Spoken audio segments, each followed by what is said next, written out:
100% ప్రతి ఒక్కరికి పట్టాదారు పాసు పుస్తకాలు ఇచ్చి అక్కడి నుంచి రాష్ట్రంలో భూ వివాదాలు లేని రాష్ట్రంగా అనౌన్స్ చేసే బాధ్యత నేను తీసుకుంటానని మీ అందరికీ తెలియజేస్తున్నా. డిఫికల్ట్ ఎక్సర్సైజ్, కష్టం. యామారితే మొత్తం ప్రోగ్రామ్ని అటు ఇటు వెళ్ళిపోయే పరిస్థితి వస్తుంది. అందుకే 1 సంవత్సరం పెట్టుకున్నాను. జనవరితో ప్రారంభించాను, ఫిబ్రవరిలో రెండోసారి వచ్చాను, మళ్ళా మార్చిలో వస్తా.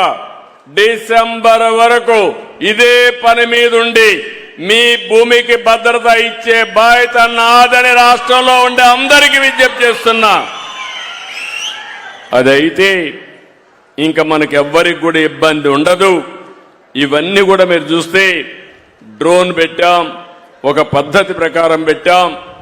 ఎక్కడ సమస్య లేని విధంగా ఇవన్నీ తీసుకుపోతాం.